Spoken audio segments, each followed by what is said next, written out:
Hello everyone and welcome. In this video, we're going to take a look at custom rules you can make with conditional formatting.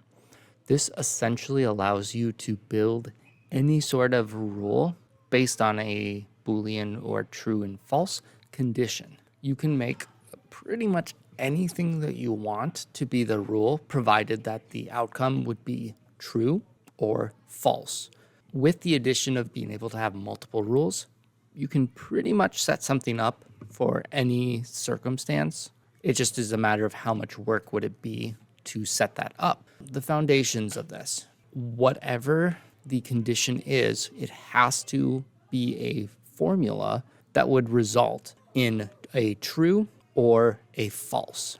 What I mean exactly by that is you need to have some sort of condition, whether it's an if statement, whether it's is blank, whether it's another formula that results in a false or a true. That means you could put it into the custom formatting rule. So let's start with one in this one. If I just highlight this section here and I go to Format, Conditional Formatting, and then I have a formatting rule of custom formula is you can choose a value or a formula. Now in this, we're going to do a formula. Let's just say that we want to see and highlight any value that is blank. What you would do in this range, you're going to start off by putting an equal sign, saying it is a formula, and you want to start in the top leftmost value if you're doing a range. Right now, I just have it B2 to B9. Maybe I'll switch this to C just to show that example. And in this case, that would be B2, because again, this range would be this right here in this box. You would then specify something, like maybe you want to say B2 is not equal to blank. And you can see there, these ones have highlighted because they're not blank. You could also optionally do is blank. And this one, since it is showing what is blank, it's the opposite. Then, of course, you could switch it to not is blank, and that would change it. Again, you can kind of see how this is the formula. So if you put it over here outside of this rule and go equal not is blank, and you put it on this one, you can see that that's going to show true, so that is going to highlight. If you pull it down to 9, you can see these ones are true, these ones are false, and let's just move this over, and you can see here, these ones are false as well. And that's where this condition right here, true, true, true, true, false, false, false, that is showing what's going to get highlighted. Similar, that's what this is doing. Now, an important thing to realize is absolute references will make a difference. That's the $ symbol. If you put a $ symbol in this, depending on where you put it, will make a difference. So let's say we start right here and we lock in that it's always the B, but the rows will change. So if I put it here, you can see now it is doing this condition on B2, but it's going to apply it to B2 and C2, and then B3, C3, because the row is not specified, so the row would get pulled down.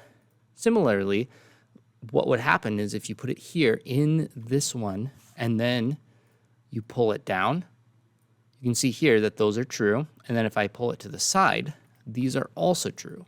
And that's because these are going to stay the same and be locked in, rather the B's, so it's not even going to take into account the C row.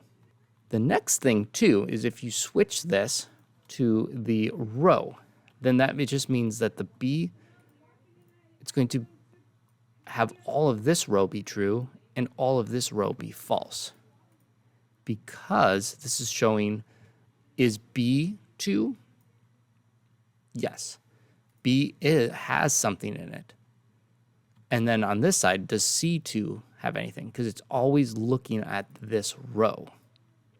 Similarly here, if I switch this, that's going to make this entire row go because there's something in this field. and this row is blank. And again, if I switch this here, hi, that's not going to make a difference because this is only looking on B2 or C2. So if I add something here, hello, then that entire row is going to go. I'm just going to undo that one. If you lock this in, that means it's only looking at B2. So if I pull this down and to the side, now all of it's true because this formula actually is not changing at all. And so then now all of this would be true. Once when I update this formula, that means it's searching for this one specific field to then highlight all of the range if that one cell is blank, or rather has something in it. So now that we've kind of seen some of this, one thing that is important, and I'm going to remove these $signs to get back to where we were at. It is critical that this matches up with the same row and the same column. What I mean by that, let's say here, the range you have is actually A2 to C9. So if I do A2 to C9, you can see here that those jumped from here to over here. Now, what's happening is that in this, whatever the first cell is, will be the one that it first looks at. This not is blank. And what this means is that it's saying first color A2 if B2 is not blank. A2 will be colored if this one is. If you add something here, then it's going to switch over 1 because these do not line up and there's no absolute references. Alternatively, if you do something like lock in the B row like this, you can see that all of it gets highlighted. And so what this is saying is that highlight this entire range, A2 to C9, so A to C, if B2, and then A to C3, if B3 is not blank. And this is the most important and the most challenging aspect to grasp. But ultimately, if you want apply to range here to just show any of these cells from A2 to C9, just highlight anything that is not blank. Instead of this, you would want to actually switch it to A2. And then that means first A2 will be looked at if A2 is blank. It's blank, so it's going to move on. Then it's asking, is B2 not blank for B2? And so basically this is going to check each one. So if I put something here, hi, it's going to highlight. Here, hi, it's going to highlight. If you understand that, I think you would be set for these foundations of how to build custom formatting rules. For a couple of different ways, let's go ahead and do some examples. So we're going to go to the fee table and we're going to try selecting a name and then highlighting based on that name. And from this, I have this dropdown already set. See here, the rule is just looking from this fees F3 down, so all the different names, and it'll show the names here. Now what I want to do is I want to somewhere here highlight maybe the names. So I'm going to go to Format, Conditional Formatting, and I'm going to add a rule. So essentially what I want to do is I want to say if one of these names matches what's in J2, highlight that name. So the range, I'm just going to do F3 and I'm going to go all the way down to F just to essentially go down for future fees or data being added to this table. Instead of is not empty, I'm going to do custom formula is, and then start. That's going to be my formula. And my formula is essentially going to be if F3 being the place right here in F, and since this is also F, I don't need to lock it in, but I could also lock in F because I want it to look at each row.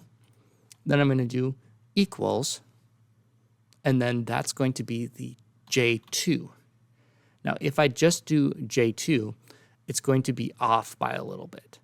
So instead of just J2, I'm going to have it be this $sign. So every single row is looking at it. Now you can see down here, these are highlighting because those are blank. So that actually matches what J2 is. I'm going to just switch this to this dark color, and the text color, I'll just make it a little lighter. I'm going to hit done, and let's see what happens. So we switch to this name, and you can see all of those names got highlighted. I'm going to switch to this name. One row has that name. I'm going to go down to here, and there we are. Everything is there because it's set up as it's supposed to be. Now, let's say here we switch this. Instead of F3, we did F2. Now, what's going to happen is on F3, it's going to be checking for F2, so one up, if that matches. So since this matches on 14, 15 is going to be rowed. 15 is going to be colored. So again, it's really important that you match these up. Again, you could do F2, but then you just have to go up to here, F2, and then it would do the correct matches. That's one way to do it. Let's say that we want the entire row to be highlighted. You can still use this. Now again, this has to be there for this to work. If you just had it F2, you'd see an error, which might as well show. And let's say we want to go A2 to be highlighted all the way to H. So if we do that, you can see here, this one is highlighted, which is the correct row, but we were hoping for everything to be. Once you lock in the F, that's going to lock in the entire row based off of F and what's in F. It's not going to look at A, B, C, D, E, G, or H for that name. It's only going to look at F, and then the formatting is going to be applied to any rows based off of this condition. So again, if I switch this to the Connor, you can see all of the Connor would be highlighted. The last thing that we want to take a look at, maybe you want something else too to show if a checkbox. So I'm just going to add another column. I'm going to change this column type to be a checkbox. We've looked at those before, and it's going to be true or false. If it's a check, it's going to be true. So maybe you want some sort of condition, like the name is highlighted based off of this checkbox. Maybe this checkbox is paid.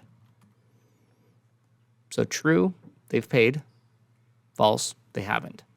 Maybe we want to look at any of the ones that haven't been paid, and we want them to be in red to kind of indicate they still have something outstanding. So you can go to Format, you can go to Conditional Format, add another rule. Now I have it set here in F. I started at F3. I'm just going to go all the way down. I'm going to do the custom formula. Now again, the apply to range is where the coloring is going to happen. I'm going to make it red. And I want this custom formula to be if I3 equals false. Now you can see here, all of those ones did get applied. Maybe we would change this to that because they don't have any of that coloring. Now, there also is a lot of blanks that are being there. So just saying this does work, but maybe you want some additional like accounting for if this is blank. In this, you could put and you could say if this equals false, and then you'd want not is blank. There we go. And now that removes that. So it's saying if this is false and it's also not blank. There are other ways to do this. One of those logical expressions of using which ones are there to be able to create whatever that rule is. And on true, it'll highlight the colors, and on false, it will not. So the and, not, or those other logical ones are super important on this. Now, there might be some other things that you want to do. Like, for example, here we're looking at this person's fees, and we can see that they got highlighted. And depending on it, maybe you don't want this to be all green with the red, or maybe you want to include the red if it's something they haven't paid. So you can switch this up, and you can see here, now that red is showing over the green, and that's because the order does matter. So you can see there. And again, all of this kind of comes down into how you want to show your data for people. So feel free to review some of the lessons if this doesn't quite make sense. Go through this one again, leave a comment, question, anything. Anyway, hopefully you find this helpful.